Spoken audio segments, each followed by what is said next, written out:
Hey guys, I'm at a customer's house and I want to point out a few code violations that I've become aware of. So the first one is we need our IBT to be bonded to our can where it originally was of our meter, or we need it irreversibly crimped to the grounding electrode system, just like that one is. So that needs to be done. The other one is our services.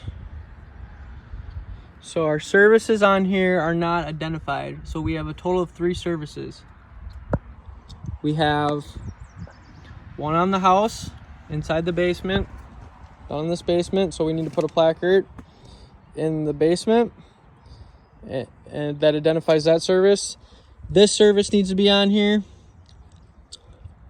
which utility disconnect location and underground service entrance. So we need to put solar service here and house service inside the basement on the circuit breaker panel.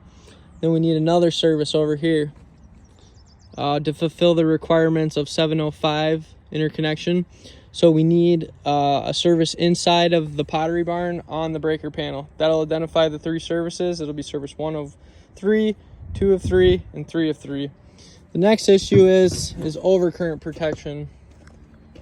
So we have this solar system fused at 150 amps. So if you take the 4 inverters that we have, it's 7,600 watts, and divide that by 240, and then times that number by 4, it will get you 158 amps. So these conductors are sized off of 150 amps. So these, I believe these are 1/0 copper, so they're too small.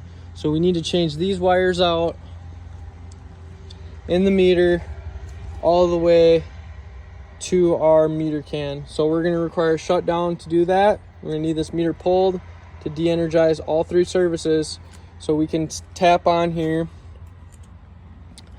and re-feed this with a 175 amp wire.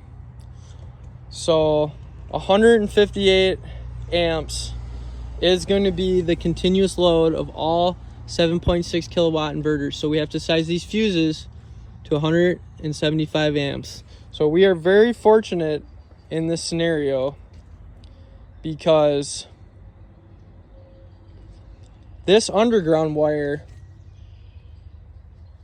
is the perfect size. It's not too small because this is 4/0 aluminum, and we can size that off of 310.16, and we can size that according to 110.14, where it states if the wire is larger than number 1 and over 100 amp circuit, we can use the 75° C column for that, which we used, which is 180 amps, and we'll have to install 175 amp fuses. The other thing you want to make sure is that you have 75° C terminals. So the 2 devices where this wire interconnects to are rated for 75° C. So we can size our wires at 180 amps regarding 310.16 and 110.14. So there's a couple problems here. We'll go over them again quick before I go to the next issues. So we need to move the IBT. We need to either tap it on the can, or better, just irreversibly crimp it to the grounding electrode system, which is that green wire over there underneath the ground. It's undergrade a little bit. We need to identify all 3 services. We need to put them on the service locations. We need to change out this wire to be rated for 175 amps because the 7,600 watt inverters are 150 amps when you times them by 1.25 continuous load, because they are considered to run more than 3 hours. So we need to change that wire out to the top of this disconnect, and we need to replace those 150 amp fuses to 175 amp fuses. So walk around the house. We have a few other things, a few minor details.